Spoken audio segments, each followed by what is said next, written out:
नमस्कार मित्र. मी 2 मिनिटात माझी ओळख करून देतो आणि मग आपण सुरू करू. मी इथे का वळलो आणि काय करतोय आम्ही सगळे.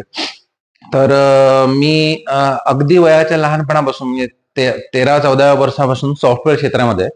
आणि माझी पहिली कंपनी 16व्या वर्षी एस्टॅब्लिश केली आणि सॉफ्टवेअरमध्ये 7 कंपन्या उभारल्या मी आणि त्याच्यावरच काम करत गेलो.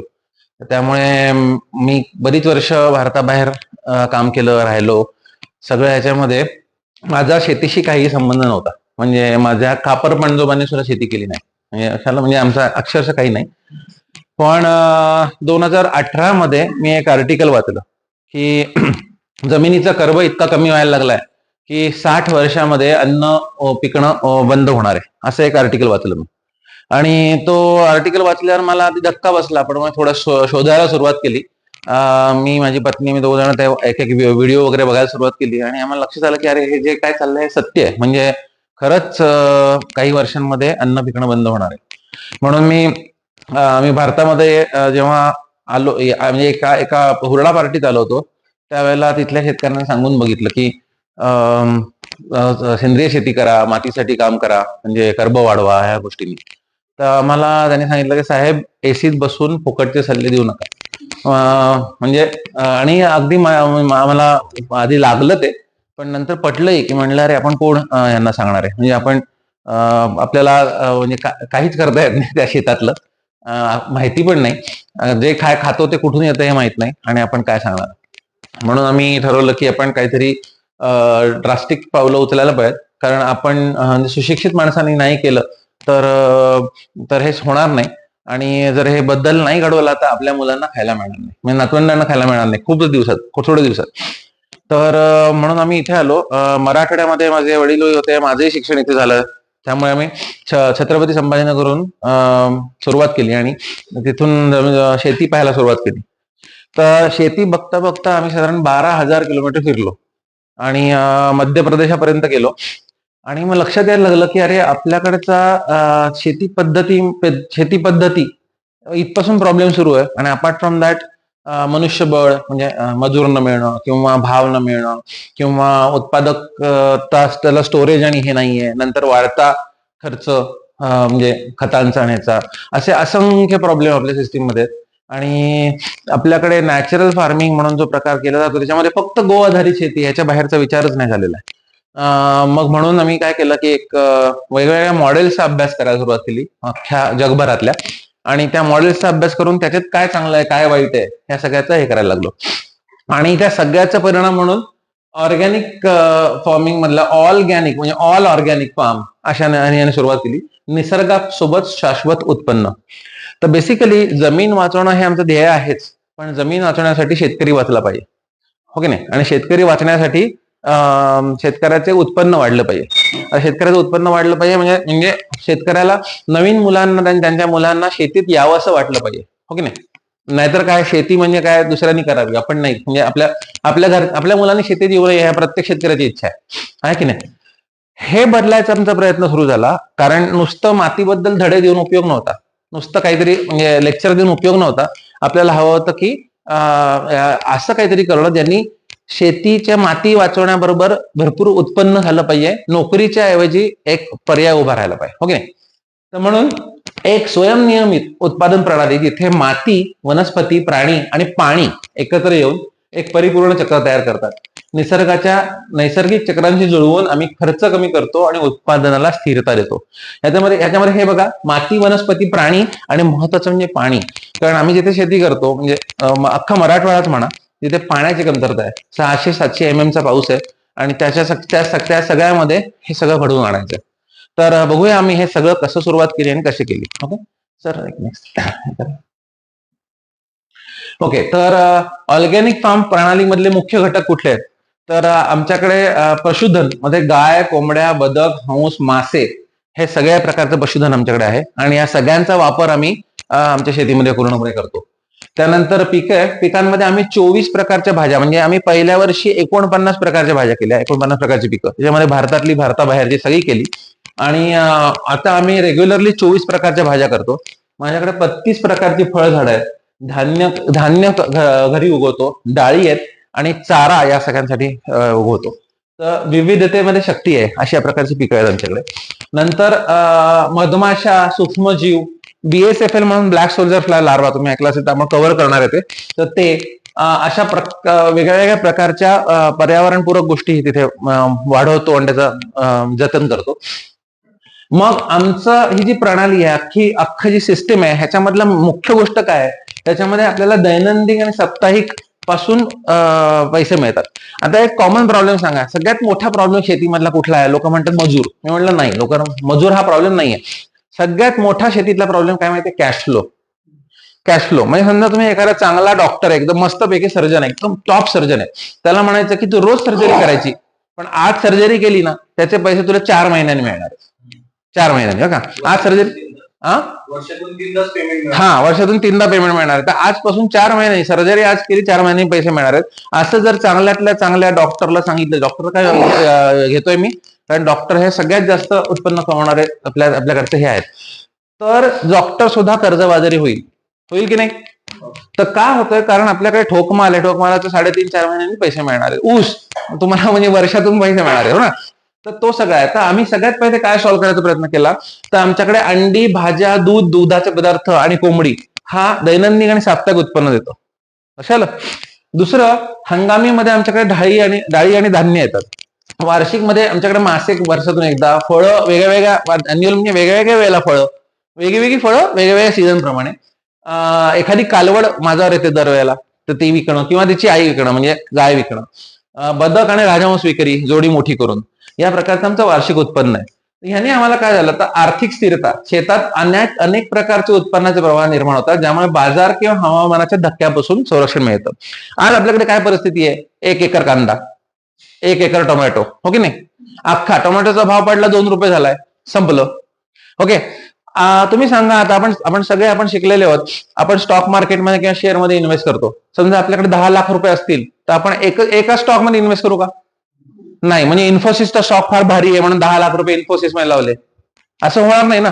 आपण काय करतो? आपण पोर्टफोलिओ डायव्हर्सिफिकेशन करतो, बरोबर की नाही? तर आपण सगळ्या म्हणजे ऑटोमोबाईलमध्ये, फार्मामध्ये, प्रत्येक सेक्टरमध्ये इन्व्हेस्टमेंट करतो, राईट?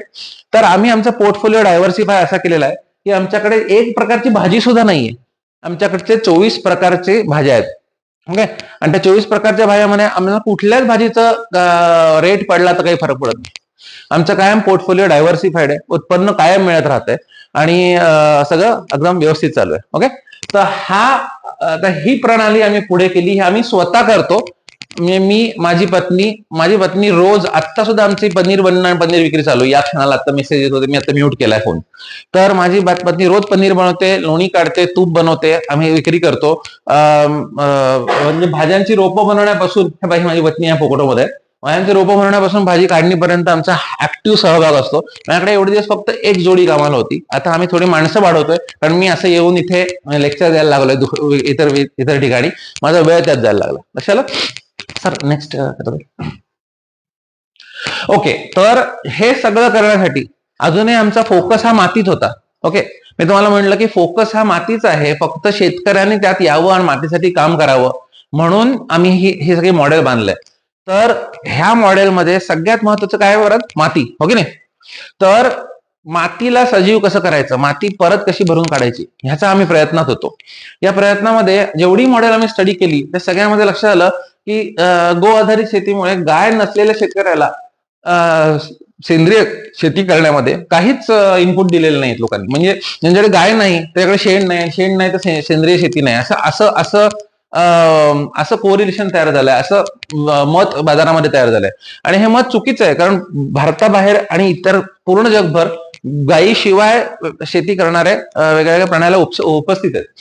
तर आम्ही शोध घेताना आम्हाला लक्षात आलं की रिजनरेटिव्ह फार्मिंग हे जे मॉडेल आहे, रिजनरेटिव्ह फार्मिंग हे आत्ताचं सगळ्यात उत्तम फार्मिंग मॉडेल आपल्याला इम्प्लिमेंट करता येणार आहे. रिजनरेटिव्ह म्हणजे काय? तर आपण गेल्या हजारो वर्षामध्ये बनलेली जी टॉपसॉइल आहे, म्हणजे ती वरची आपली जी सुपीक माती आहे, ती खाऊन टाकली म्हणजे काय? आपण संपवली. आपण वेगवेगळ्या केमिकलचा अतिवापर, जीवाणूंच्या हत्या, म्हणजे ऍक्च्युली विडीसाइड्स पासून, पेस्टिसाइड्स पासून सगळ्या बुरशीनाशक वापरून जीवाणूंच्या हत्या आणि जमिनीतला कर्ब उडवून टाकलाय.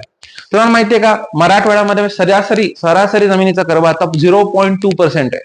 फक्त. म्हणजे 0.5च्या खाली आली की ती 1.5 जमीन आहे बरं का. 1च्या वर गेलं तर जरा बरी जमीन आहे. आणि जंगलामध्ये 6 ते 7% कर्ब पाहिजे जमिनीचा. आता असं तुम्ही का म्हणताय? तुम्ही म्हणता की जमिनीचा कर्ब का असा पाहिजे? तर हे लक्षात घ्या, आपल्याला शाळेमध्ये सगळ्यांना शिकवलंय की हवेमध्ये 0.04% कार्बन डायऑक्साईड आहे, हो की नाही? आणि 78% नत्र आहे, नायट्रोजन आहे. तुम्ही हा विचार केलात का की 78% नायट्रोजन हवेत आहे आणि एवढूसच का 0.04% कार्बन डायऑक्साईड काय आहे? कारण अख्खं जग कार्बन पासून बनलंय. तुम्ही जो बसलाय ते तुमचे आपले डेस्क, आपले मोबाईल, आपलं टॉयलेट धुवायचं फिनेल सुद्धा कार्बन आहे. आपण साखर सुद्धा कार्बन आहे. C6H12O6 हा ग्लुकोजचा फॉर्म्युला आहे, राईट? तर कार्बन, हायड्रोजन आणि ऑक्सिजन या 3 गोष्टींनी अख्खं जग बनलेलं आहे. आणि कार्बन हा जमिनीच्या आत असला पाहिजे होता. म्हणजे प्रत्येक ऑर्गॅनिक मॅटरमध्ये कार्बन पाहिजे. तो आता आपण काय करायला लागलोय? पिकाचे अवशेष जाळून, धूर सोडून, हे करून तो हवेत वाढवायला लागलोय. लक्षात येते? तर जमिनीमध्ये कार्बन स्थिर कसा करायचा याची सगळ्याची आम्ही ओळख करायला सुरुवात केली, अभ्यास करायला सुरुवात केला. आणि ते मॉडेल, हे रिजनरेटिव्ह फार्मिंग मॉडेल समोर आलं. ह्याच्यामध्ये आपण ही तत्व बघूया की या मॉडेलचं सगळ्यात पहिली गोष्ट आहे की मातीची हलव पूर्ण बंद करणे. आता ह्याच्यामध्ये आम्हाला साहजिकरित्या लोक म्हणतात की आमच्या पूर्वजांपासून बळीराम नांगराने नांगरायची पद्धत होती, तुम्ही काय येऊन मला सांगताय की मातीची हलवा बंद करा, विना नांगरणी शेती करा, हे काय मूर्खपणा आहे? तर मी म्हणतोय की मी काही वेगळं सांगत नाहीये, मी फक्त जंगलातला नियम आहे ना तो मोकळा करून सांगतोय. आता तुम्ही विचार करा, हे 6 नियम आहेत ना, हे 6च्या 6 जंगलामध्ये जशा तसे अप्लाय होतात. एखादं छान घनदाट जंगल घ्या. हे जंगल तुमच्या माझ्या अस्तित्वापासून आहे, पूर्वीपासून, आणि तुमच्या माझ्या अस्तित्वानंतरही राहणार आहे, बरोबर आहे? जंगलामध्ये कोण जंगल नांगरायला जातं? नाही जात. जंगलामध्ये कायम माती झाकलेली असते. म्हणजे जंगलामध्ये कायम बालापाचोळा पडतो, कचरा पडतो, ते माती झाकून ठेवतं. जंगलामध्ये कायम जिवंत अथवा मृत मुळे असतात. म्हणजे कायम एक तर झाड मुळे असतं किंवा झाड एखादं मेलेलं असतं, त्याचे मृत मुळे तिथे राहतात, बरोबर? जंगलामध्ये कायम जैवविविधता असते. म्हणजे एक कुत्र्यातच जंगल आहे किंवा पोपटातच जंगल आहे असं आहे का? नाही. प्रत्येक प्राणी, पक्षी, किडा, मुंगी पासून प्रत्येक जंगलात आहे, बरोबर? त्याच्यामुळे जंगलामध्ये कायम प्राणीजन्य आणि कचऱ्यापासून खत निर्मिती होते. आता तुम्ही म्हणाल हे काय, कोण खत टाकतं जंगलात? तुम्ही बघा, जंगलातला पक्षी जंगलातली फळं काढून तिथेच विष्ठा टाकतो. जंगलातला प्राणी तिथेच एखादा हरिण खातो, वाघ, आणि तिथेच विष्ठा करतो. कशाला? मग हरिण तिथलंच खाल्लं, तिथल्याच वाघाने विष्ठा तिथेच पडलेली आहे, समजलं? त्या हरणाची उरलेली डेड बॉडी पण तिथेच कुसते, दुसरे कुठले तरी प्राणी त्याच्यावर मॅगट्स किंवा अशा गोष्टी हे सडते, ती परत जमिनीत जाते. जंगलाच्या बाहेर काही जात नाही, बरोबर? त्याच्या पुढचं, जंगलामध्ये रासायनिक खतांचा वापर शून्य आहे, बरोबर? तर ही सगळी तत्व जंगलात अप्लाय होतात. आणि तुम्ही सांगा, जंगलामध्ये पाणी घालायला लागतं? नाही. जंगलामध्ये तुषार सिंचन, ठिबक सिंचन करायला लागतं? नाही. ओके. जंगलामध्ये जमीन नांगरून हानिकारक बुरशी आणि निमॅटोडचा कंट्रोल करायला लागतं? नाही. जंगलामध्ये फवारण्या करायला लागतात कुठल्याही प्रकारच्या? नाही. हे सगळं आपल्याला लागत नाही. आपल्या डोळ्यासमोर दिसतंय की जंगल आहे तसं आहे. माणसाचा हस्तक्षेप झाला तर जंगल बिघडतं, माणसाचा हस्तक्षेप नाही झाला तर जंगल टवटवीत असतं, बरोबर? तर आता आपण पाहूया, आपण शेतीमध्ये हे कसं वापरणार आहे, जंगलाची प्रिन्सिपल्स. ओके. तर मातीची हलवा बंद केल्याने काय होतं? तर हे बघा, जमिनीमध्ये मायक्रोरायझल फंगाय नावाचे एक कवक, म्हणजे आपला बुरशीचं नेटवर्क असतं, मायक्रोरायझल. झाडाच्या मुळापासून झाडाच्या मुळापर्यंत हे नेटवर्क तयार करतात. झाडांचं इंटरनेट असं आपण त्याला म्हणूया. ओके. म्हणजे समजा एखाद्या झाडा डिस्ट्रेस मध्ये, त्याला काही मिळत नाहीये, तर झाड म्हणतो की मी फोटोसिंथेसिस, प्रकाश संश्लेषण करतोय, मी साखर बनवतोय, ही घे साखर. आणि त्या बुरशीला म्हणते ही घे साखर, त्याऐवजी मला स्फुरद आणून दे. तर ती बुरशी लिटरली स्फुरदच्या सोर्स मधून स्फुरद आणून त्या झाडाला पुरवते. हे तुम्हाला गंमत वाटत असेल की वाटत असेल काय, अरे हे काय अगदी काल्पनिक काहीतरी बोलतोय. तर हे इकडे घडतं. तर हे मायक्रोरायझल नेटवर्क, हे इंटरनेट आहे. आता तुम्ही विचार करा की तुम्ही मस्तपैकी एखाद्या नेटफ्लिक्सवर व्हिडिओ बघताय, सिनेमा बघताय, आणि मी येऊन तुमची ती प्लगच ओढून काढला, तर तुम्हाला किती राग येईल, हो की नाही? तुमचं एंटरटेनमेंट बंद झाली, इंटरनेट बंद केलं. ओके. तसं इंटरनेट आपण वारंवार बंद करतोय आपल्या पिकाचं, आपल्या झाडाचं.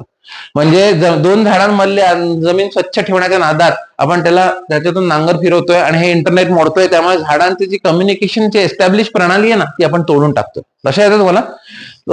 या खेरीज मातीचे जे बारीक कण आहेत ते एकत्र ऍग्रिगेट फॉर्म करून त्याच्यामधलं स्पेसिफिक सरफेस एरिया वाढतो आणि त्याच्यामध्ये जीवाणू वाढतात आणि आपण त्याला जेव्हा असं तोडून काढतो तेव्हा ते सगळं परत उद्ध्वस्त होतं. म्हणजे तुम्ही एक छानपैकी घर बांधायचं आणि नंतर महापालिकेने येऊन त्याच्यावर बुलडोजर फिरवायचा. कशाला? हे आपण रोज करतोय आपल्या शेतामध्ये. आपण ह्याच्यात डिटेल बघणार आहे. माती कायम झाकलेली असणं. माती कायम झाकलेली असल्यामुळे आपण बघा की समजा मस्तपैकी नांगरलेली जमीन आहे, हा, त्यामध्ये तुम्ही मे महिन्यामध्ये बिना बुटाचे चालून पाहिलेत का? बिना बुटाचं पाहिलंय कोणी? ओके, मस्त चालताय तर छान वाटतं ना? हा, टोचते, पाय भाजतात, फोड येतात. जर तुमच्या स्किनला त्याच्यापासून फोड येत असतील तर त्या जमिनीतल्या जीवाणूंना काय होत असेल? ओके, तर मस्तपैकी जमीन उघडी करून त्याला तापवत ठेवली जाते. तापवत ठेवली जाऊन वरचं बाष्प तो उडतच, जीवाणूही मरतात, एस्टॅब्लिश कॉलनी तिथे पूर्ण जातात, भाजून निघतात. त्यांना म्हणजे थोडक्यात तुमच्या घरामध्ये रोज येऊन कोणतरी पेटवून द्यावं अशा प्रकारे. ओके, तर तो जमीन कायम झाकलेली असल्यावर काय होतं बघा, कायम छप्पर असतं त्यांच्या डोक्यावर, कायम त्याच्यामध्ये मॉइश्चर मेंटेन होतं आणि जीवाणूंची वाढ होत जाते. ओके, आता तिसरा भाग घेऊ, जमिनीत कायम जिवंत अथवा मृत मुळं असणे. ओके, हुमणी अळीचा त्रास माहितीये आपल्याकडे शेतकरी आहेत सगळे बरेचसे ना, तो हुमणी अळीचा त्रास सगळ्यांना आहे ना, आणि त्यासाठी काय सोडतात? मेटारायझियम का. ओके, माझ्या जमिनीमध्ये असं एवढं खोदलं की हुमणी सापडते, पण माझ्या आजपर्यंत एकाही पिकाला हुमणीने त्रास दिलेला नाही. ओके, आता याचा काय अर्थ आहे? हुमणी अळी का बरं तयार झाली असेल? किंवा वाळवी आहे ना, वाळवी चांगली की वाईट हो? ओके, काही म्हणतात चांगली, पण अहो तुमचं फर्निचर खाते ना ती. कारण ते निसर्ग आहे, ते कुजवायचं, जे सेल्युलोज फोडायचं काम आहे. एक्झॅक्टली, सेल्युलोज फोडायला राळीशिवाय काही पर्याय नाही. तुम्ही त्या लाकडाचं फर्निचर बनवून तुमच्या घरात आणलंय, ती बिचारी तिचं कामच करते. तिचं काम आहे मेलेलं लाकूड खाणं, सेल्युलोज कुजवून खाऊन परत जमिनीत पोहोचवणं. ओके, तर ती तिचं काम करते. वाळवी चांगलीच आहे, फक्त तुम्हाला ती वाईट वाटते कारण तिचं जे अन्न आहे त्याचं फर्निचर म्हणून तुम्ही वापरताय. समजतंय? तशी हुमणी पण चांगली आहे, सडलेली मुळं खाऊन मातीत मिसळणं हुमणीचं काम आहे. ओके, पण तुम्ही तिला मुळं सोडत नाही हो. आमच्याकडे शेतकरी म्हणतात दातात कोरायला काडी नाहीये, काय नितळ निव्वळ मस्त शेत केलेलं आहे बघा, म्हणजे काळं भोर रान केलेलं आहे, लय भारी आहे. आता काळं भोर रान करून तुम्ही काय अचीव केलंय? तुम्ही हुमणीचं खाद्य काढून घेतलेत आणि मग ती काय शोधणारी माहितीये का? त्यातल्या त्यात खराब झालेलं तुमचं पीक. हे लक्षात घ्या, तुमचं पिकाला कीड लागले म्हणून ते खराब नाही झालंय, तुमचं पीक खराब आहे म्हणून त्याला कीड लागली. ह्याच्यावर आपण बोलणार आहोत डिटेलमध्ये. ओके, तर हुमणी त्रास देते कारण हुमणीचं खाद्य तुम्ही काढून घेताय. आम्ही काय करतोय, मातीत कायम जिवंत अथवा मृत मुळं सोडतोय. म्हणजे काय, मागच्या वर्षीचं पीक आहे ना त्याची मुळं तिथे सोडलेली जातात आणि ती हुमणी आईचं खाद्य बनतं, तीच वाळवीचं खाद्य बनतं, त्याच्या वरचा जो भाग आहे तो वाळवीचं खाद्य बनतं आणि परत मातीत मिसळलं जातं. जिवंत मुळांचं काय काम आहे मग? तर हे घ्या, झाड जेव्हा प्रकाश संश्लेषण करतं तेव्हा त्यातले बऱ्याचशा गोष्टी रूट एक्सुडेट्स म्हणून जमिनीत सोडत असतं, म्हणजे त्यातले शुगर्स जमिनीत सोडत असतात. हे का सोडतं? जगात कोणी कोणाचं नाही, हे वाक्य माहितीये ना, आपल्या संतांनी सांगितलंय.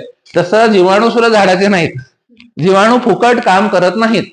जीवाणू म्हणतात तुला हे हवंय, मला दे, साखर दे, म्हणजे मला एक्सुडेट दे. साखरच असं नाही, कुठल्या तरी प्रकारचे एक्सुडेट दे. तर बेसिकली रूट एक्सुडेट झाडं सोडतात जीवाणूंना अट्रॅक्ट करणार, आणि जीवाणू म्हणजे phosphorus solubilising bacteria, nitrogen fixing bacteria आहे, तिकडे काय येतात, कारण झाड त्यांना बोलवतं आणि मग ते देऊन त्याच्यातून इन एक्सचेंज त्यांना काहीतरी मिळतं. तर तुमच्याकडे जर जिवंत मुळं नसतील, फॉर एक्झाम्पल समजा मातीतली जीवसृष्टी जिवंत ठेवायची असेल, हा, तर जमिनीला आराम देणं महत्वाचं आहे का? म्हणजे फॉर एक्झाम्पल मी म्हणतोय की रूट एक्सुडेट्स आहेत म्हणून जीवाणू जिवंत आहेत. आता तुम्ही जमिनीला आराम द्यायच्या या गोष्टींनी काय करता, जमीन नांगरता, उघडी करता, मातीमध्ये उघडी करून ठेवता आणि 1-2 महिन्यात त्यात काहीच करत नाही. या काळात काय होत असेल असं तुमचं मत आहे? जमिनीला आराम मिळतो? ऍक्च्युली जमीन मरायला सुरुवात होते. जमीन जिवंत आहे का? जमीन जिवंत आहे का जमिनीत जिवंत गोष्टी आहेत? जमिनीत जिवंत गोष्टी आहेत, राईट. म्हणजे जमीन काय आहे? धूळ, पाणी, हवा, ऑर्गॅनिक मॅटर आणि जीवाणू, हे सगळे एकत्र झालं की जमीन बनेल, राईट. सॉइल बनेल, सॉइल, माती. ओके नाही, ह्याच्यातलं काही कमी केलं तर ती धूळ किंवा इतर गोष्टी बनेल, राईट. तर जमिनीत जिवंत गोष्टी आहेत. आता जमिनीत जिवंत गोष्टी जिवंत काय आहेत? म्हणजे ऑर्गॅनिक मॅटर नसतील तर जीवाणू राहील का? नाही. तर तुम्ही आता जमीन उघडी सोडली तर ऑर्गॅनिक मॅटरचं काय होणार आहे? ते कुजणारच नाही किंवा त्याला पाण्यात हो, किंवा कार्बन डायऑक्साईड पण बनेल त्याचा, हो की नाही, तापमानाने परत जातो कर्ब उडून. तर तुम्ही जमीन उघडी सोडून तिला आराम दिलात म्हणजे तुम्ही ऍक्च्युली जमिनीची वाट लावताय. लक्षात आहे? जमिनीचा आराम म्हणजे जमिनीमध्ये कायम झाडं असणे. कारण कायम झाडं असतील तर कायम रूट एक्सुडेट्स आहेत, कंटिन्युअस रूट म्हणजे कंटिन्युअस फोटोसिंथेसिस चालू आहे. तुम्ही सोलार पॅनल वापरता, कोणाकोणा सगळ्यांच्या घरी सोलार आहे ना, मग एक काम करा ना, तुमची 1000 फुटाची हे आहे ना, तर तुम्ही झाडांवर जसं 2 अंतर ठेवता ना 20-20 फुटाचं, तसं सोलार पॅनलमध्ये आपण 20-20 फुटाचं अंतर ठेवूया. असं करता का? नाही ना. जितके चिटकून लावता येतील त्या कमी जागेत जितकी सोलार पॅनल बसेल तसं करता ना. झाडं ही निसर्गाची, पानं ही निसर्गाचे सोलार पॅनल आहेत. तर ह्याच्यात असा नियम आहे की जमिनीवर सूर्यप्रकाश पडला नाही पाहिजे, म्हणजे फोटोसिंथेसिस पर स्क्वेअर फीट सगळ्यात जास्त पाहिजे. म्हणजे सूर्यप्रकाशाचा प्रत्येक किरण पानावर पडेल आणि त्याचं फोटोसिंथेसिस होईल आणि त्याच्यातून काहीतरी बनेल आणि ते खाली जाईल आणि तिथून जिवंत अथवा मृतमुळे जीवाणूंना जिवंत ठेवतील. लक्षात आहे? पुढचं प्रिन्सिपल बघू, जैवविविधता. आता जैवविविधता म्हणजे काय की वेगळ्या वेगळ्या प्रकारचे प्राणी, वेगवेगळ्या प्रकारचे पक्षी, वेगवेगळ्या प्रकारचे कीटक, वेगवेगळ्या प्रकारचे मायक्रो ऑर्गॅनिझम, हे सगळं तुमच्याकडे पाहिजे, राईट. आता त्याच्यामध्ये एक सिद्धांत असा आहे की प्रत्येक झाड, प्रत्येक रोप, प्रत्येक पीक हे त्याचे मायक्रो ऑर्गॅनिझम साठवतो त्याच्या आजूबाजूला, त्याच्या रूट झोन मध्ये. ओके. तर तुम्ही समजा मक्याचीच ओळी लावत गेलात ना, मका मका मका, तर सगळ्या एकाच प्रकारचे जीवाणू तुमच्या मातीत होतात आणि ते स्पर्धा करतात, कारण त्यांना सगळ्यांना एकच गोष्ट हवी. कशाला? पण जर मक्याबरोबर एका ह्याच्यामध्ये मका आणि चवळी लावली, जी आमची प्रॅक्टिस आहे, तर चवळी नायट्रोजन फिक्स करते, मका खेचतो, आणि चवळीचे जीवाणू वेगळे, मक्याचे वेगळे, आणि ते एकमेकांवर सहाय्य करतात. तसंच आम्ही मोठ्या झाडांबरोबर 10-15 प्रकारचे तण तिथे सोडतो. तर तण हे एक पीकच आहे. तुम्हाला वाटत नसेल हे पीक आहे, कारण तुमच्या मते फक्त तुम्हाला खाता येईल ते पीक आहे. निसर्गाच्या मते कोणालाही खाता येईल ते पीक आहे. म्हणजे फॉर एक्झाम्पल किड्यांनाही खायला मिळालं पाहिजे, तुम्हालाही खायला मिळालं पाहिजे, पशूंनाही खायला मिळालं, बरोबर. तर जैवविविधता म्हणजे काय? तर तुम्ही एक तर पीक घ्या किंवा पिकाच्या ऐवजी तण राहू द्या, पण एकाहून जास्त प्रकार तुमच्या जमिनीमध्ये कायम पाहिजे. म्हणजे मायक्रोबायल हे वाढतात. नंतर कीटक वेगवेगळ्या प्रकारचे येतात. तुम्ही पहा प्रत्येक झाडावर वेगवेगळ्या कीट येतात. ओके. आणि तसेच वेगवेगळे प्राणी येऊन त्यांना खातात. ओके. तर ही जैवविविधता आमच्या शेतामध्ये जपली जाते. पुढे प्राणीजन्य आणि कचऱ्यापासून खत निर्मिती. आता कचऱ्यापासून खत निर्मिती म्हणजे आम्ही चक्क आमच्या शेतामध्ये कचरा टाकतो.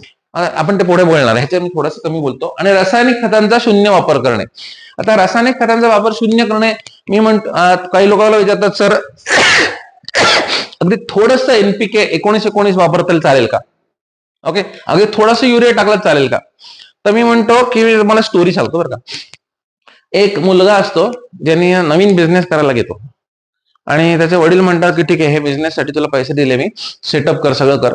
आणि तो मुलगा सगळा सेटअप करतो आणि त्याचे वडील म्हणतात, अरे त्यांना मुलाबद्दल फार हे असते, म्हणतात की जोपर्यंत तुझा बिझनेस नीट चालत नाही ना, तोपर्यंत दर महिना तुला मी 1 लाख रुपये देतो, तोपर्यंत तुझ्या घरचं सगळं चालूच राहील. तर मुलगा म्हणतो हा ठीक आहे. तो खुश होतो. एक 6 महिन्यांनी वडील जातात, सगळं ओके असतं. नंतर एक वर्षाने वडील तिकडे जातात भेटायला त्याला. तर म्हणतात की कसं चाललं रे? तर मुलगा म्हणतो, तुम्ही येऊन गेलात ना मागच्याला, त्यानंतर मी धंदा बंद करून टाकला. तर ते म्हणतात, मारे? तर म्हणे नाही, माझ्याकडे काय, तुम्ही दर महिना पैसे देतात, माझं सगळं छान चाललंय, काय गरज आहे त्याची? लक्षात समजतं मी काय म्हणते?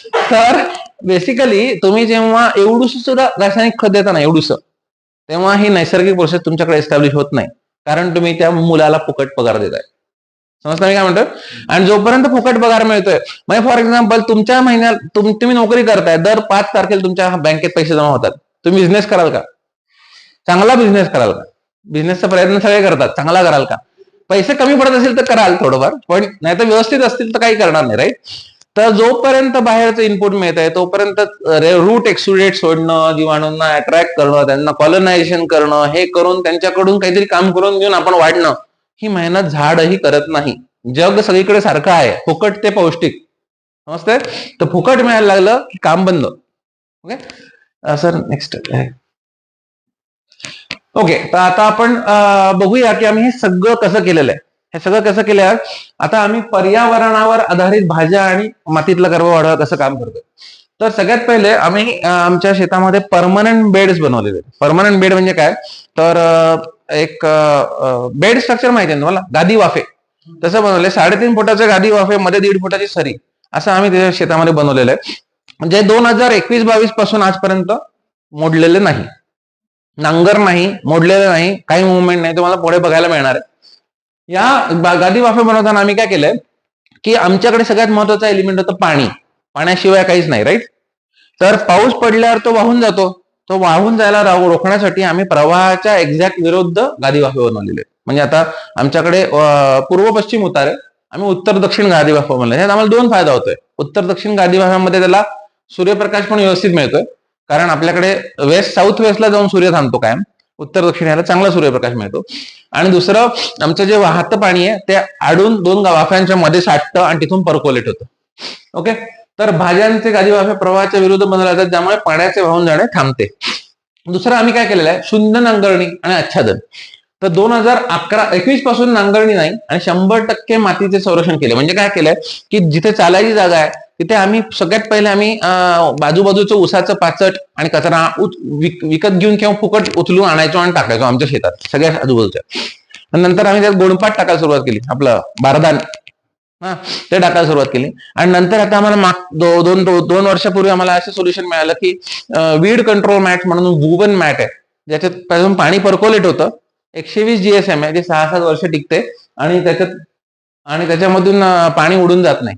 तर ती आम्ही आता टाकायला सुरुवात केली, आपण पुढे बघणार आहे.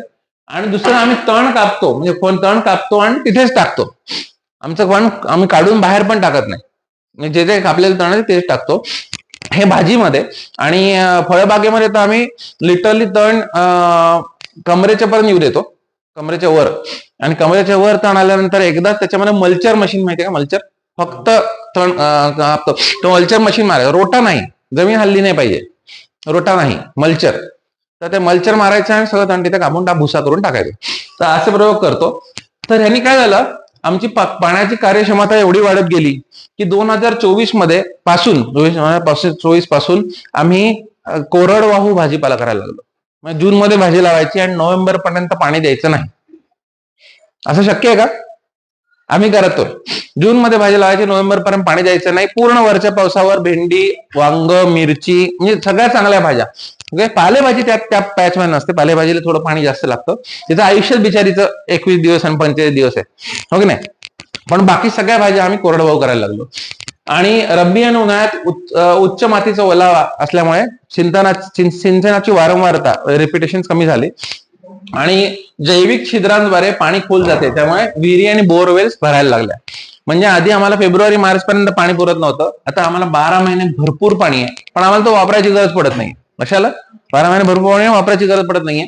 तुम्ही लक्षात घ्या, दरवेळेला आपण जेव्हा तण कापतो तर आम्ही पूर्वीचं पीक जेव्हा काढून टाकतो तेव्हा पूर्वीचं भेंडी आहे तिला कापून टाकला आणि त्या भेंडीत नवीन पीक लावलं तर भेंडीची मुळं हळूहळू तिथे कुजतात आणि ती मुळं कुजून आमच्याकडे अशा पाईपलाईन तयार होतात. ओके. आणि त्या पाईपलाईन मधून आमच्याकडे पाऊस पडला की अर्ध्या तासात पूर्ण पाणी झिरपून गायब होतं. आणि अर्ध्या तासानंतर आम्ही चांगल्या पावसात, म्हणजे या वर्षीचा पाऊस किती घाण होता माहिती तुम्हाला, या वर्षीच्या पावसामध्ये अर्ध्या तासानंतर आम्ही शेतात फिरू शकायचो आणि आमच्या पायाला घाण चिकटत नाही. विश्वास बसतो? नाही, नसेल बसत तर येऊन बघा, आमच्याकडे फ्रायडे सॅटरडे असे शेकडो शेतकरी येतात. ओके. तर यांनी काय झालं, हे इकडे बघा, 40 ते 60% बाष्पीभवन कमी व्हायला लागलं आमच्याकडे. तर म्हणजे उघडी जमीन पहा, त्यामुळे 100% बाष्पीभवन होतं. आच्छादित जमिनीमध्ये 40 ते 60% बाष्पीभवन कमी होतं. ट्रान्सपिरेशन होतं, पण ट्रान्सपिरेशन म्हणजे काय, झाडांच्या पानांमधून बाष्प उडणे. पण त्यामुळे पाऊस हवेत आर्द्रता राहते, आर्द्रता. ओके. दुसरं, पाणी धारण क्षमता कशी वाढली बघा, कमी कर्बाची जमीन आणि उच्च कर्बाची जमीन. आम्ही जेव्हा जमीन विकत घेतली तेव्हा 0.2% कर्ब त्यामध्ये होतं आणि आम्ही 2.6% पुढे गेलोय काही ठिकाणी. तर एवढा ड्रॅमॅटिक चेंज आम्ही आणला, फक्त आणि फक्त मागील पिकाची मुळं तिथे सोडून, एवढंच फक्त मेजर चेंज आहे. ह्याच्यामध्ये गो आधारित शेती नाही, कारण गायच नव्हती माझ्याकडे जेव्हा मी सुरुवात केली. माझ्याकडे गाय घ्यायची मला भीती वाटायची, शहरी माणूस, तर मला ऍक्च्युली गायची भीती वाटायची की ते हिंग मारेल, हे मारेल, लाच मारेल. ओके. त्यामुळे मी खूप दिवस मी गाय टाळायचा प्रयत्न केला. आता माझ्याकडे 32 गायी आहेत आणि मी खूप गायींचं दूधही काढतो, सगळं करतो, पण मला आधी भीती वाटायची, त्यामुळे मी गायी शिवाय शेती करायला शिकलोय. तर हा चेंज आम्ही आमच्या जमिनीमध्ये ऍक्च्युअल घडवून आणला. कसा आणला आपण बघूया. ते मागचे नाही का हा नायट्रोजन सोर्स समजा तुम्ही युरिया वगैरे टाकायचं नाही सांगितलं. हो पण आमच्या शिक्षणामध्ये किंवा आमच्या जे माहितीमध्ये 1 ते 1.5% अर्धा टक्का 1% फक्त नायट्रोजन असतं यामध्ये हो सेंद्रिय पदार्थाची. हो हो मग ते त्या झाडाची जी ग्रोथ नसली ती पूर्ण गरज आहे ती नसते. ओके. आता आपण याच्यावर एकदम व्यवस्थित बोलू बरं का. चांगला प्रश्न विचारला तुम्ही. आता तुम्ही सांगा की तुमच्या माहितीप्रमाणे 1 एकर मका करायचा असेल तर त्याला किती युरिया, किती डीएपी किंवा किती एसएस सिंगल सुपर फॉस्फेट तुम्ही शिफारस करता? 120 60 120 किलो नत्र झालं पाहिजे हेक्टरी. ओके. आता आपण त्याच्यातला हे काढूया की हेक्टर मध्ये मक्याचं चारा म्हणून उत्पादन किती व्हायला पाहिजे. म्हणजे 50-60 टन, 50 ते 60 टन चारा म्हणून मक्याचा. तुम्ही विचार करा की 120 60 म्हणजे 240 किलोचं इनपुट तुम्ही दिले आणि 60,000 किलो त्यातून बाहेर पडतंय. 50,000 धरा, 50,000 किलो बाहेर पडतंय. तुम्हाला असं वाटतंय तुमच्या 240 किलोतून ते 50,000 किलो उगवलं? नाही. मग उरलेलं 49,760 किलो कुठून उगवलं? कार्बन आहे. राईट. म्हणजे अजून एक आपण प्रयोग बघूया की आपण एक ड्रम घेऊया मस्तपैकी 250 लिटरचा, त्याला अर्धा कापू म्हणजे साधारण 125 लिटरचा ड्रम आहे. 100 किलो माती भरू, 100 किलो मातीमध्ये एक हादग्याचं बी लावू आणि हादगा असा 20 फूट वाढू देऊ. एक 6 ते 8 महिन्यात वाढतो. 50 किलोचा हादगा होईल. राईट. 50 किलोचा हादगा झाल्यावर कुंडीतली 100 किलो माती मोजून टाकलेली किती किलो कमी झाली पाहिजे? माती तेवढीच राहील ना. ओके नाही. मग झाड कोणून येत आहे? म्हणजे मी तुम्हाला परत एकदा सांगतो. तुम्हाला समजा 1 किलो पोळ्या खायच्या असतील. ओके. तर 1 किलो गहूचं पीठ बनवून लागेल. 1 किलो गहू कमी होतो. राईट. आणि पीठ म्हणून पोळ्या बनवून आपण खातो. आपल्याकडे 1 किलो मांस वाढतं. म्हणजे 1 किलो आपल्या पोटात जातंय. राईट. म्हणजे आपण पोळीचा माणूस बनवतोय आणि 1 किलो गहू कमी होतोय. म्हणजे कुठून तरी काहीतरी कमी झालं, कुठेतरी वाढतं. राईट. पक्का आहे. 100 किलो मातीतून 50 किलोचं झाड वर आल्यावर 100 किलो माती काही ग्रॅम कमी होते. काही मिलीग्रॅम राहतात, काही ग्रॅम पण नाही. उरलेलं झाड येतं कुठून? हा मोठा प्रश्न आहे. या प्रश्नाचं उत्तर आपण देत गेलो की आपल्याला लक्षात येईल की आपल्याला खरंच खतांची गरज आहे का? नाही येते. ओके. फोटोसिंथेसिस. राईट. इतर सगळे मॉलिक्यूल नायट्रोजनचा मॉलिक्यूल, सल्फरचा, असे सगळे ते फक्त त्या मोठा मॉलिक्यूल बनण्यासाठी ते फक्त ते. हा. तर आपण एक्झॅक्टली काम समजून घेऊया. नायट्रोजनचं काम आहे बिल्डरचं, कॉन्ट्रॅक्टरचं. ओके. कार्बन, हायड्रोजन, ऑक्सिजन हे तुमच्या विटा, सिमेंट आणि रेती आहे. विटा, सिमेंट, रेती म्हणजे काय की कार्बन, हायड्रोजन, ऑक्सिजन हे सगळं जग बनतं. झाड फोटोसिंथेसिस करतं तेव्हा हवेतला कार्बन डायऑक्साईड घेतं, प्रकाश संश्लेषण करतं, पाण्यातून हायड्रोजन घेतं, C6H12O6 असं ग्लुकोजचे मॉलिक्युल बनवतं. ग्लुकोजचे मॉलिक्युल बनवताना ऑक्सिजन बाहेर सोडून देतं. ओके. तर झाला विटा, सिमेंट आणि माती. ओके. आता हे बांधकाम कोण करतो? हे बांधकाम कोण करतो? तर नायट्रोजन करतो. नायट्रोजन कसं करतो? तर क्लोरोफिल हे जे हरित द्रव्य आहे त्याच्यातलं घटक आहे, त्यामध्ये नायट्रोजन आणि मॅग्नेशियम असतं. त्याचा फॉर्म्युला बघा. तर नायट्रोजन आणि मॅग्नेशियम जेव्हा येऊन क्लोरोफिल बनवतात तेव्हा फोटोसिंथेसिस होतं, त्यामुळे फोटोसिंथेसिस होतं. समजतंय? तर नायट्रोजन हा तुमचा बिल्डर आहे, म्हणजे कॉन्ट्रॅक्टर आहे. तुमचं बांधकामाच्या विटा आणि हे तुम्हाला समजलं. राईट. त्यानंतर ही जी फॅक्टरी बनवतोय आपण, झाड रुपी फॅक्टरी, याला आपल्याला वेगवेगळी गोष्टी लागतात. तर पोटॅशियम तुमची बॅटरी आहे. म्हणजे पोटॅशियम काय, फॉस्फरस तुमची बॅटरी आहे. म्हणजे फोटोसिंथेसिस झाल्यानंतर तुमचं हे जे स्टोरेज होतं ना, ते जे शुगर आणि एनर्जी स्टोरेज होतं ते कुठेतरी व्हायला पाहिजे. राईट. तर एटीपी नावाचा जो मॉलिक्यूल बनतो त्या एटीपी मध्ये तो फॉस्फरस आहे, तर ट्रायफॉस्फेट येतो. तर त्याच्यातून स्टोरेज होतं. जेव्हा झाडाला परत ऊर्जेची गरज आहे तेव्हा फॉस्फरस वेगळा करून परत शुगर वापरली जाते. आता पोटॅशियम काय आहे? तर पोटॅशियम तुमचा सुपरवायझर आहे, क्वालिटी इन्स्पेक्टर आहे, नंतर बॉस तुमचा. तर तो काय करतो? झाडांचे टोमॅटो उघडून बंद करणे पासून पुढे कुठे एनर्जी प्रोव्हाइड करायची, कुठे नाही करायची, हे सगळं पोटॅशियम बघतो. फॉस्फरस अजून मुळांचा विस्तार करून हे पण करतो, बिल्डिंग मध्ये पण उपयोग करतो. मग आता मायक्रोन्यूट्रिएंट कोण आहे? तर मायक्रोन्यूट्रिएंट ना हे स्पेशालिस्ट आहेत. फॅक्टरीमध्ये स्पेशालिस्ट असतात ना, जनरल वर्कर असतात तसे स्पेशालिस्ट असतात. जसं कॉपर हा सिक्युरिटी गार्ड स्पेशालिस्ट आहे, सिक्युरिटी स्पेशालिस्ट. तो सिक्युरिटीचं काम करतो, आपल्या स्ट्रेंथनिंग. बोरॉन हा मॅच मेकर आहे, तो जोड्या जुळवतो आणि बोरॉन फलधारणेला पण मदत करतो. आयर्न हा क्लोरोफिल मध्येच काम करतो परत. कॅल्शियम बिल्डिंग ब्लॉक आहे. प्रत्येक मायक्रोन्यूट्रियनचं काम आहे. पण यांचं काम काय माहितीये का? 98% झाड हवेतून बनतं. ओके, 98% झाड. 1% परत त्यातलं मग नत्र येतो, नंतर अर्ध्या टक्क्यामध्ये पोटॅशियम आणि फॉस्फरस, आणि उरलेल्या अर्ध्या टक्क्यामध्ये 84 ट्रेस मिनरल येतात. आता तुम्ही बघा, तो जो अर्धा आणि 1% उरलेत ना, तुम्हाला असं वाटतं तुम्ही ते देताय म्हणून सगळं उगवत आहे. ओके, जर मॅनेजमेंट परफेक्ट असेल तर एक 0 इनपुट म्हणून सगळं गोळा होतं. कारण पोटॅशियम हे कधीच झाडाचा भाग बनत नाही. पोटॅशियम मागच्या पिकाचा अवशेष जर कुजवलेत तर पुढच्या पिकाला व्यवस्थित पोटॅशियम मिळतं. ओके, फॉस्फरस हा तिथे जंगली प्राणी आणि जे मरतात ना, कुठले प्राणी, या प्राणीजन्य थोडंसं खत टाकलं, माशाचं हाडांचं खत हे ते किंवा बोन मिल, तर फॉस्फरस इनफ होऊन जातो. तसाही 15% तुम्ही दिलेला फॉस्फरस वापरला जातो. बाकी सगळं आता स्टेबलाइज होऊन जमिनीत पडतोय. ओके, नायट्रोजन हवेत फुकट आहे, फुकट. 78% नायट्रोजन हवेत फिरतोय. त्याला फक्त नायट्रोजन फिक्सिंग सायकल झाली पाहिजे. ओके, एखादं वन्य प्राणी कुजला तर त्याचं पण तेच होतं की एखादं प्रोटीन सडायला लागलं की अमोनियम नायट्राइट म्हणजे नायट्रोसोमॅनस, नायट्रोबॅक्टर, हे बॅक्टेरिया तेच काम करतात. ओके, तर हे सगळं फक्त मला परत एकदा एकच प्रश्नाचं कायम उत्तर द्यायचं. आपण असं मनात आलं ना की चूक, जंगलात कोण युरिया टाकतं, ह्या प्रश्नाचं उत्तर दिलं की आपल्याला सगळं उत्तर मिळतात. ओके, तर जंगलासाठी सारखी स्थिती निर्माण केली की जंगलासारखंच युरिया टाकायची गरज पडत नाही.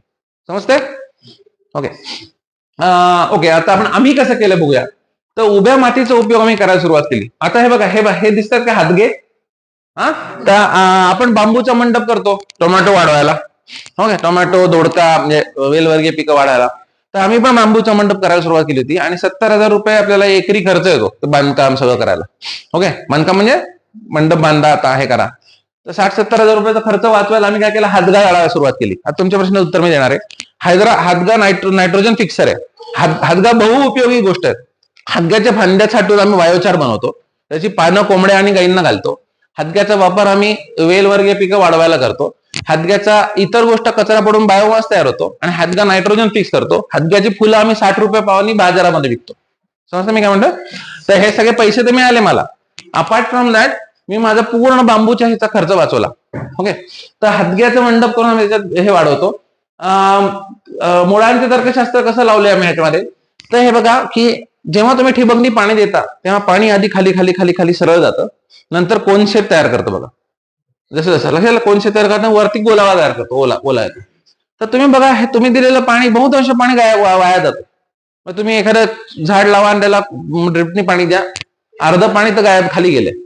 ओके, कारण ज्या झाडाची मुळं जिथे आहेत तिथपर्यंत पाणी ठीक आहे, उरलेलं गेलं. तर आम्ही काय केलेलं आहे, आम्ही आमच्या 3.5 फुटाच्या बेडवर आधी पसरून भालेभाजी लावलेली आहे. मुळं 3 ते 4 इंच. ओके, नंतर दोन्ही बाजूला 2-2 फुटाच्या अंतरावर वांग लावलेलं आहे, मुळं 1.5 फूट. नंतर 6x6 ग्रीड किंवा 8x10 हातगा ग्रीड करून त्याच्यामध्ये वेलवर्गीय पीक लावलेत, मुळं 2.5 फुटापर्यंत. 2 वांग्यांच्या मध्ये एक मुळा टोचलेला आहे आणि बेडच्या सेंटरला एक मका आणि एक चवळी लावलेली आहे. 6 पिकं झाली. या 6ही पिकांची मुळांची डेप्थ वेगळी आहे. या 6ही पिकांची हाईट वेगळी आहे आणि पसरायचा प्रकार वेगळा आहे. त्यामुळे आम्ही एकदा ड्रिपनी पाणी दिलं की ते खाली जाताना प्रत्येक वेगवेगळ्या पिकाला मिळतं. आणि मोर क्रॉप पर ड्रॉप हे तुमचं हे आहे ना, आपल्या वॉटरशेडचं प्रिन्सिपल आहे, ते आम्ही याच्यामध्ये कव्हर केलंय की एकदाच एका प्रकारचं पाणी देऊन आम्ही त्यातून वेगवेगळ्या प्रकारची पिकं घेऊ शकतो. यामुळे काय होतं, एका बेडवर विविध पिळे मुळांच्या खोलीनुसार खोल मुळे भूगर्भातील ओलावा मिळवतात, उथळ मुळे पृष्ठभागातील ओलावा मिळवतात आणि दाट लागवड जिवंत आच्छादन म्हणून काम करते. बघा, या पिक्चरमध्ये बघा, ही मेथी दिसते. या मेथीने काही उघडं पाडलंय का? नाही. मग आमची जमीन सूर्यप्रकाश पडतोय का? नाही. आमचे सोलार पॅनल पूर्ण वेळ काम करतात. आणि दोन्ही मेथीच्या मध्ये काय माहितीये का, ती वीड कंट्रोल मॅट. ओके, तर आमच्या अख्ख्या क्षेत्रातलं पाणी जोडून जाणार नाही. तशा तुम्हाला काय म्हणतात, तर पाण्याचा पुरेपूर वापर, हे परमनंट बेड आहेत आणि त्याच्यामध्ये परमनंट हातगा स्ट्रक्चर आहे. आता तुम्ही प्रत्येक सीझन आलात की माझ्याकडे वेगवेगळी पिकं त्यात दिसतील.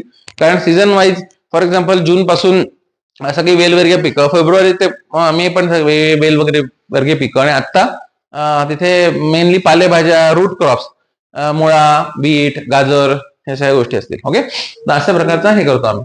तर एकाच जमिनीतून एकाच सिंचन पद्धतीने 6 पीक उत्पादन आम्ही करू शकलो. ओके, पाणी वाचवलंय, जागा वाचवली आहे आणि कमी जागेच्या शेतकऱ्यांसाठी असं मॉडेल बनवलं ज्यातून 6 पट पैसे मिळतात.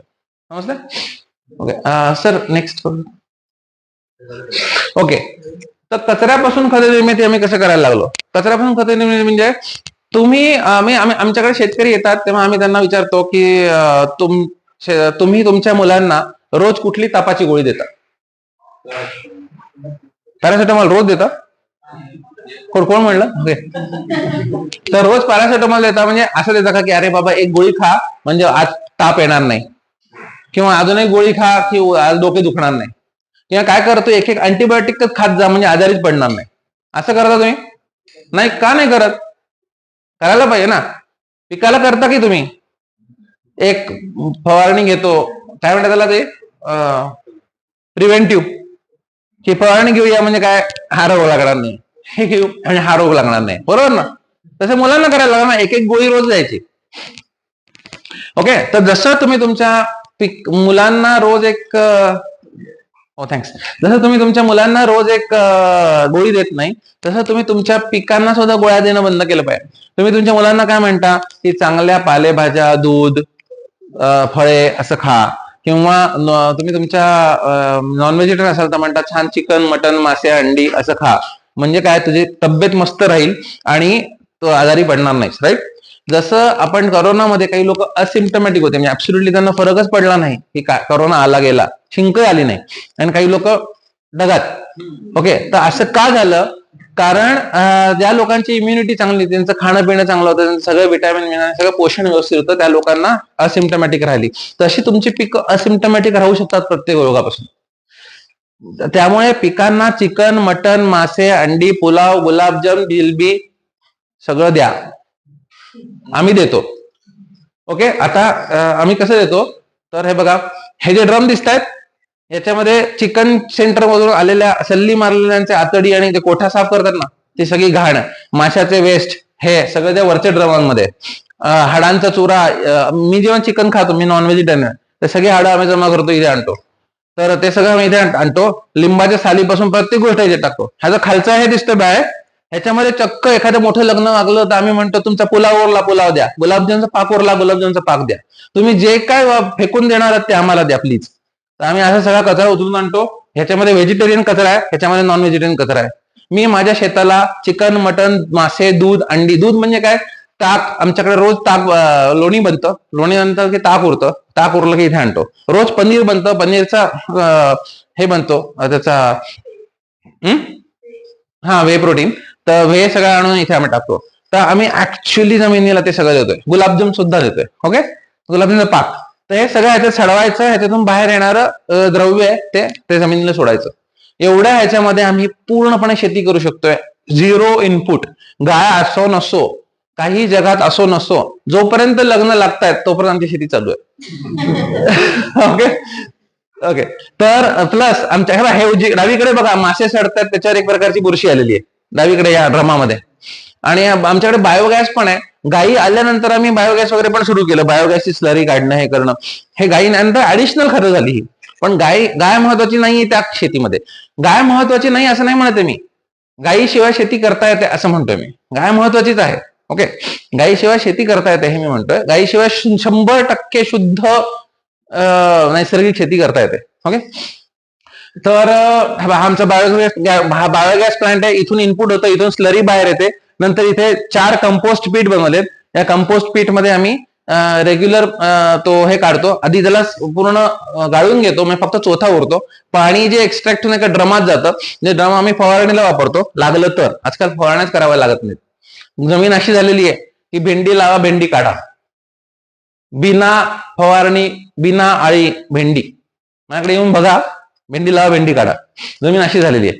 पण एनिवेज, तर पुढचा भाग आता गायींवर येऊया. नाही तर मला लोक नाव ठेवतात की तुम्ही गायीचं महत्व कमी करताय वगैरे. गायीचं महत्व मी कमी करत नाही. मी म्हणतोय एखाद्या शेतकऱ्याला गाय पाळणं शक्य नसेल तरी सुद्धा शेती करता येते. माझ्याकडे साहिवाल जातीच्या 32 गायी आहेत, या इथे आहेत. आणि आम्ही साहिवालवर ब्रीडिंगचं काम करतो. माझ्याकडे 8 लिटर पासून 16 लिटर पर्यंत उत्तम प्रकारच्या गायी आहेत. आणि आमच्याकडे स्वतःचा KGSG म्हणजे कामधेनू गोशाळ्यातून टॉप क्वालिटीचा बुल म्हणजे 4500 लिटर एका वेतामध्ये दूध दिलेला बुल आम्ही त्याच्या आईने दूध दिलंय. तर तो आम्ही आणलाय आणि आम्ही ब्रिडिंगचं काम करतो. त्यामुळे टॉप सहीवाल काही आहेत. आमचं दूध संभाजीनगरमध्ये सगळ्यात महाग दूध आहे, 120 रुपये लिटर. पण ते महाग काय आहे? कारण आम्ही आमच्या गाईला 16 प्रकारच्या आयुर्वेदिक वनस्पती देतो. आम्ही सरकी पेंड देणं पूर्णपणे बंद केलंय. तुम्हाला माहितीये, तुम्ही तुमच्या घरी गाई असतील आणि सरकी पेंड देत असाल तर तुम्ही तुमच्या मुलांचा गळा घोटताय. तुम्हाला माहितीये, सरकी पेंड मध्ये भारतातलं एकमेव जेनेटिकली मॉडिफाईड क्रॉप आहे ते कापूस आहे. ओके, 90% कापूस बीटी आहे. दुसरं, कापसामध्ये गॉसिफॉल नावाचा एक एलिमेंट आहे ज्याने पुरुषाला वंधत्व येतं. खोटं वाटत असेल तर गुगल करा. हे गॉसिफॉल कॉटन सीड ऑइल मधून काढलं जातं, पेंडेतून नाही. तिसरं, कापसावर काय फवारण्या होत्या ते तुम्हालाच माहितीये. कापूस खायचा नाहीये तर मारा, कोराजेन जे वनात येईल ते मारा, असं चाललंय. आता हे सगळं मारलेल्या कापसाच्या बियातून तेल काढून उरलेलंच होतं, तुम्ही गाईला देता फॅट वाढवायला आणि ते दूध अमृत म्हणून तुमच्या मुलाला देताय. मग तुम्ही तुमच्या मुलाला विषारी टॉनिक वंधत्व निर्माण करणार खायला देताय. ओके, तर आम्ही पूर्णपणे कापसाची सरकी पेंड बंद केलेली आहे. तर आम्ही काय देतो त्यांना? तर आपण जे जे खातो ते, म्हणजे आम्ही मोहरीची पेंड देतो, शेंगदाण्याची पेंड देतो, आपल्या नारळाची पेंड देतो. आमच्याकडे सगळ्या प्रकारचे पेंडी येतात आणि दर महिन्याला आम्ही 2-2 टन पेंडी विकत घेतो. त्या सगळ्या पेंडींचं फॉर्म्युलेशन आम्ही स्वतः बनवलेलं आहे. त्याचं फॉर्म्युलेशन फ्री आमच्या चॅनलवर उपलब्ध आहे. म्हणजे आम्ही काही त्याच्यात लपवून ठेवायचं नाही. माझा उद्देशच लोकांना फुकट ज्ञान पोहोचवणं आहे, लक्षात. त्यामुळे ते करतो. तर मग काय करतो? गाईंना मका, तुती, चवळी, तृणवर्गीय, डाळीवर्गीय पिकांचे अवशेष, भाज्या, हादगा, डकवीड आणि आझोला एवढं सगळं दिलं जातं. संपूर्ण न्यूट्रिशनची त्यांची काळजी घेतली जाते. नंतर उत्तम सहीवाल जातीचे जतन आणि समृद्धी केली जाते. गाईच्या शेणापासून गांडूळ खत निर्मिती करून आम्ही वापर करतो. गाईच्या दुधापासून पनीर, लोणी, तूप, ताक, दही आणि चक्का हे दुग्धजन्य पदार्थ रोज बनतात. बाजारामध्ये एक कॉमन पद्धत आहे की आपल्याकडे जेवढं दूध आहे तेवढं रतीबमध्ये देऊन टाकायचं. आमच्याकडे 50 लिटर दूध आलं तर 25 लिटर रतीबला जातं, 25 लिटर प्रोसेसिंगला जातं. असं का होतं? कारण गाई हळूहळू आटतात, तुम्हाला माहितीये. मग गाई आटायला लागल्या की लोक बाजारातून पिशव्या फोडून आपल्या दुधात विकून टाकून मोकळे होतात. आम्ही तसं करत नाही, कारण आमच्या दुधाची क्वालिटी, आम्हाला आमच्या क्वालिटीची चिंता जास्त आहे. त्यामुळे आम्ही 50% दूधच रतीबात देतो, उरलेलं प्रोसेसिंग करतो. म्हणजे कसं, गाई अटायला लागल्या की प्रोसेसिंग कमी करून दूध वाढवता येतं.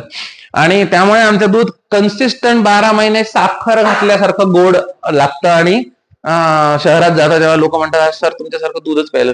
आमच्याकडे 52 लिटरची दुधाची वेटिंग लिस्ट आहे. आमच्याकडून तूप विकत घ्यायचं असेल तर 4.5 महिन्याची वेटिंग लिस्ट आहे आज. म्हणजे आज तुम्ही नोंदवलं की 4.5 महिन्यानंतर तुम्हाला तूप मिळतं.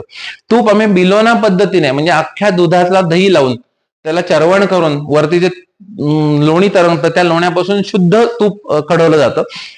आम्ही ऑनलाईन तूप विकत नाही. का माहितीये? कारण शक्यच नाहीये. म्हणजे माझ्या आजूबाजूला मला तूप विकता येत नाही. तुम्ही विचार करा, ऑनलाईन A2 शुद्ध दूध म्हणून देतात, ते काय तुम्हाला विकतात? सॉरी, तूप काय विकतात? आणि ते कसं काय प्रोव्हाइड करतात लाखो लोकांना. आणि हेही लक्षात घ्या की A2 तूप नसतं. तूप हे फॅट आहे आणि A2 हे प्रोटीनचा प्रकार आहे. Okay, beta केसिनचं.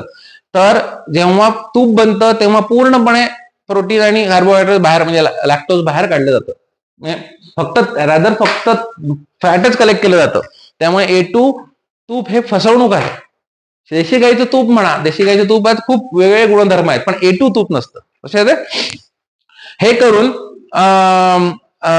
दैनंदिन दूध उत्पादन आणि शेण, म्हणजे कचरा नाही म्हणायचं, तो ऍक्च्युली त्याचं बाय प्रोडक्ट आहे. दरवर्षी खतात हजारो रुपये आम्ही वाचवतो. ओके, नेक्स्ट, आमच्याकडे जो पाण्याचा तलाव आहे, हे आमचा ऍक्च्युअल फोटोग्राफ आहे. जो तलाव आहे त्याच्यामध्ये आम्ही मत्स्यपालन, बदक पालन आणि हंस पालन करतोय. त्या मत्स्यपालनातून आम्हाला काय होतं की एक रिच पाणी तयार होतं, त्याच्यातून त्यांच्या माशांची विष्ठा, बदकांची विष्ठा, ते सगळं त्यात जातं. तर बदक आणि हंस यांची विष्ठा थेट पाण्यात मिसळून नैसर्गिक खताचं काम करते. त्यामुळे बाहेरील खतांची गरज कमी होते. तर हे पाणी जेव्हा आम्ही सर्क्युलेट करतो म्हणजे सिस्टीम मध्ये, तेव्हा ऑलरेडी ते नायट्रोजन रिच असतं. कशाला? नेक्स्ट, बदक आणि हंस अंडी देतात, मासे वाढून विक्रीस तयार होतात, त्यामुळे सतत विक्री योग्य उत्पादन मिळतं. तर आमच्याकडे आत्ता साधारण 250-300 बदकाची अंडी हॅचिंगला लागलेली आहेत. म्हणजे आमच्या नॉनस्टॉप हॅचिंग चालू आहे, नॉनस्टॉप हे चालू आहे. पुढे कीड व तण नियंत्रण. ज्यांची ज्यांची भात शेती आहे तुमच्यापैकी कुठे इथे नाशिकमध्ये भात करतात या जवळपास, तर I am not sure local किती तिथे, तर भात शेतीमध्ये बदकाचं जबरदस्त काम आहे. गोगलगाई आणि भातातले जे शेतातले किडे असतात ना, तर तिथे बदकं सोडलीत तर ते सगळं कीट नियंत्रण करतं. तसं आम्ही ज्वारी बाजरीमध्ये पण बदकं सोडू शकतो, असे प्रयोग केलेत. पण आमच्या भागामध्ये त्यांना फिरून खाण्यासारखं फार कमी असतं, कारण ओलावा नसतो तसा चिकट. पण भात शेतीमध्ये हे वरदान आहे. ओके, पुढचं पाण्याचं संरक्षण उपयोग. पाण्यात हालचाल असल्याने पाणी कुजत नाही, म्हणजे पाणी कुजत नाही चुकीचं वापरलंय. पाण्यात ऑक्सिजन कायम असतो, डीओ कायम राहतो, कारण वरती फतफत हलवलं असतं. त्या माशांना वेगळा एरेटर वगैरे द्यायची गरज नाही.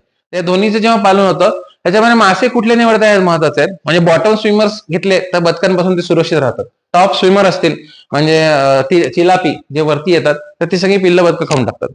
पण कोंबडा असा मासा असतो तो खाली जाऊन तो याच्यात सुरक्षित राहतो. म्हणजे वेगवेगळ्या प्रकारचे मासे, मरळ पण याच्यात व्यवस्थित राहू शकते. पुढचं शेताचं संरक्षण. ह्याच्यामध्ये काय, हंस स्वभावाने फार जागरूक आहेत. आमच्याकडे जर बाहेरचा माणूस किंवा काही आला तर हंस ओरडायला लागतो कुत्र्याच्या आधी, कारण तो टेरिटोरियल प्राणी आहे. तो क्वाक क्वाक क्वाक क्वाक सुरू करतो असा आवाज, आणि फटकन आम्हाला जाग येते. त्यामुळे अगदी तो कुत्र्याचं काम हंसाने होतं. ओके, तर ही सिस्टीम आहे. त्यामुळे तलावात पाणी तर साठवलंच आहे, म्हणजे पाणी आम्हाला आमची गरज तर पूर्ण करतच आहे, पण अपार्ट फ्रॉम दॅट त्यातून आम्ही पैसे मिळवतो, उत्पन्न मिळवतो काहीतरी.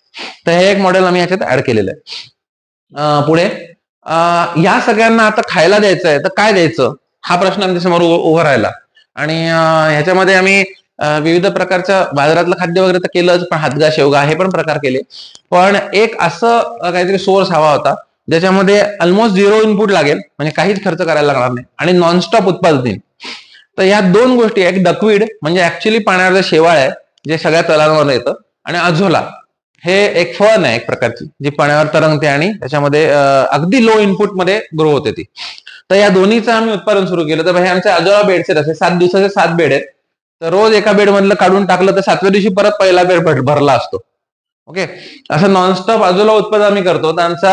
तर हे बघा, अजोला नायट्रोजन स्थिरीकरण करणाऱ्या जीवाणूंमुळे प्रथिनांची समृद्ध असते, आणि डकवीड मध्येही प्रथिने जास्त असतात, आणि अमायनो ऍसिड प्रोफाईल खूप चांगला असतो.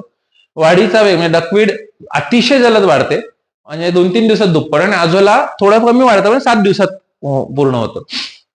अजोलाला तुलनेने जास्त काळजी लागते, म्हणजे थोडीशी सावली बिवली करायला लागते, पीएच वगैरे सगळं महत्वाचं. पण डकवीड इतकी सहनशील आहे, शेवाळ आहे ना, कुठेही कशीही वाढते.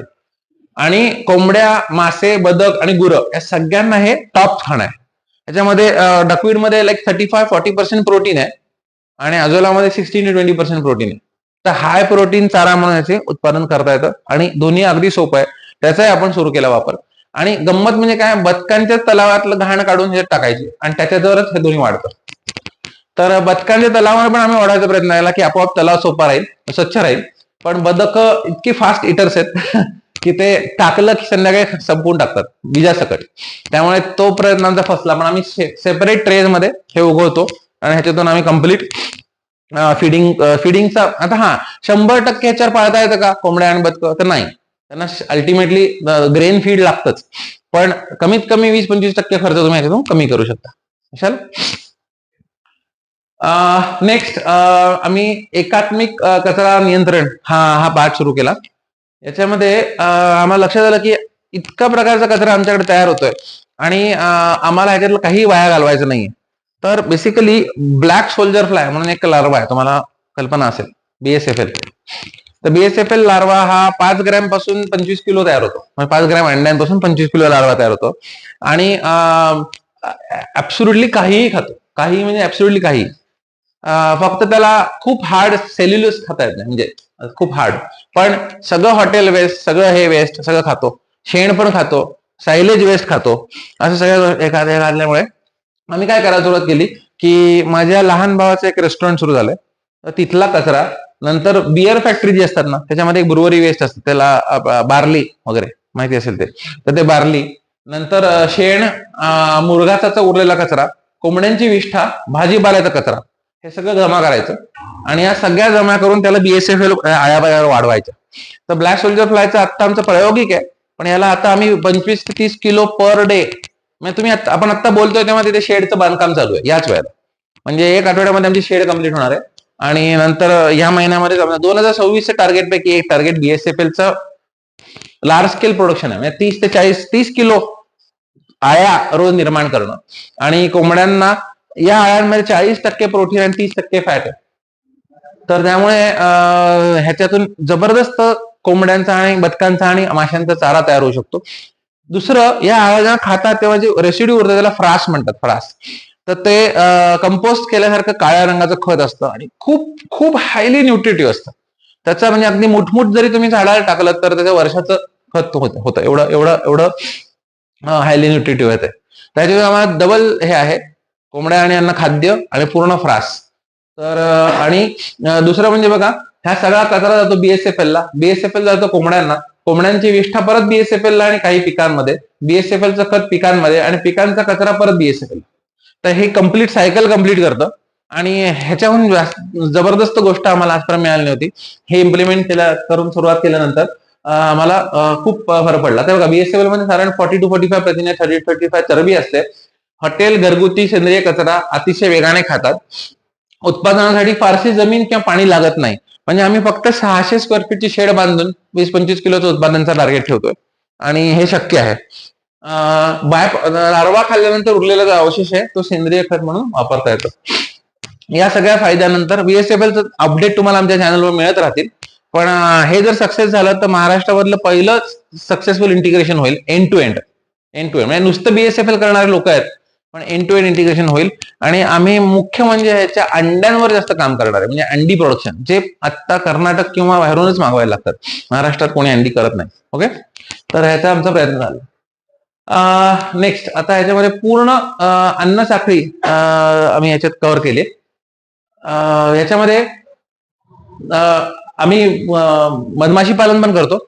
प्लस माझ्याकडे नॅचरली वेगवेगळ्या प्रकारच्या मधमाशा आहेत. म्हणजे माझ्याकडे ट्रायगोना आहे, मेलिफेरा नॅचरली नाहीये पण हे आहे, काय म्हणतात त्याला, सातेरी, आणि नॅचरली आहेत. आणि फ्लोरिया वगैरे ज्या आहेत त्या उघड्यावर पोळी करतात, त्या सुद्धा आहेत माझ्याकडे. तर आम्ही वेगवेगळ्या प्रकारच्या कीटांचं आणि याचं संवर्धन तर करतोच, पण परमनंट फ्लॉवरिंग असल्यामुळे आमच्याकडे नॅचरल मधमाशा आहेत. तर एक कम्प्लीट सायकल आम्ही तयार केली. म्हणजे पिके, झाडे, किडे, पक्षी, प्राणी, सूक्ष्मजीव ह्या एकमेकांवर अवलंबून राहतात. त्यांचे पूर्ण आमच्याकडे, फॉर एक्झाम्पल, आमच्याकडे मावा खायला ढालकिडा आहे, ढालकिड्याला खायला सरडा आहे, सरड्याला खायला खंड्या आहे, खंड्याला खायला मांजर आहे किंवा घार आहे. म्हणजे अख्खं सायकल आमच्याकडे बघता येते डोळ्यांनी. मधमाशा उपयुक्त कीट आणि पक्षी निसर्गिकरित्या कीड नियंत्रण करतात. तर आम्ही बऱ्याच ठिकाणी मध्ये मध्ये एखाद्या ज्वारी, बाजरी किंवा असं उंच जाणारं एखादं हे लावतो भाजीमध्ये, जिकडे पक्षी बसतात आणि चक्क आमच्या कोबी आणि भेंडी आणि ह्याच्यावरच्या आळ्या खातात. हे आमच्याकडे लाईव्ह बघता येतं. तर ही इकोसिस्टीम आमच्याकडे बनवण्याचा प्रयत्न करतोय. संपूर्ण नैसर्गिक चक्र ह्याच्यामध्ये येतोय. त्याच्यामुळे मायक्रोब्स पासून किड्यांपर्यंत. एक अजून प्रयोग आम्ही ह्याच्यामध्ये सुरू केला, ते प्रेझेंटेशन तुम्हाला कव्हरेज सांगतो फक्त. त्या प्रयोगामध्ये हे आहे काय, बायोचार. तर बेसिकली जेव्हा आपण हातगा कापतो किंवा शेवगा कापून टाकतो, त्याला प्रूनिंग करतो, तेव्हा त्याचं जी हे उडतात फांद्या आणि हे, तर त्याला आम्ही आता जाळून त्याचा कोळसा बनवतोय, म्हणजे बायोचार. तर त्याला पायरोलिसिस म्हणून एक प्रक्रिया आहे, ज्याच्यामध्ये कमी हवेमध्ये त्याला जाळलं जातं आणि त्यातून कोळसा बनतो. आणि त्या पायरोलिसिस करून काय होतं की कोळसा आहे याच्यात स्पेसिफिक सरफेस एरिया वाढलेला असतो, त्याला भरपूर पोरस असतं ते. तर त्याला आधी गोमूत्रात आणि कंपोस्टच्या पाण्यात, कंपोस्ट जे म्हणतो, त्याच्यामध्ये आम्ही बुडवून ठेवतो आणि त्याच्यामध्ये आम्ही मायक्रोबियल पॉप्युलेशन वाढवतो. आणि तो कचरा 300 किलो प्रति एकर एवढ्याच कमी प्रमाणात आम्ही शेतामध्ये टाकतो. मग तिकडे मायक्रोब्सला परमनंट घर मिळतं आणि त्याच्यामध्ये मायक्रोब्स कायम असतात. आणि या कोळसा वेगवेगळ्या प्रकारचं काम करतो. म्हणजे तो न्यूट्रिएंट्स रन ऑफ पासून वाचवतो, नंतर मायक्रोब्स वाढवतो, नंतर पाणी शोषून धरतो, त्यामुळे ह्युमिडिटी मेंटेन करतो. तर या सगळ्या ह्याच्यामध्ये आम्ही बायोचारचे प्रयोग सुरू केलेत. आणि हा बायोचार फुकट आहे, कारण तो आमच्या शेतामधून झालेला जो बायोमास निर्माण होतो त्यापासून करतोय. आणि मुख्य म्हणजे काय, तुम्ही पाहिलं असेल तर कोळसा जमिनीच्या खाली सापडतो आणि तो करोडो वर्षांपासून. तर हा बायोचार हजारो वर्ष कुजत नाही तुमच्या शेतात. त्यामुळे एकदा टाकलं तर हजारो वर्ष त्याला तो न्यूट्रिएंट एनरिचिंगचं काम तिथे करत राहतो. ओके, कारण याला मायक्रोब खाऊन संपू शकत नाही. तर एक स्टेबल कार्बन सोर्स तुमच्या जमिनीत द्यायचं बायोचारचं काम आहे. तर ती स्लाइड फक्त एक मिसिंग होते त्याच्यामध्ये. तर that we are working on.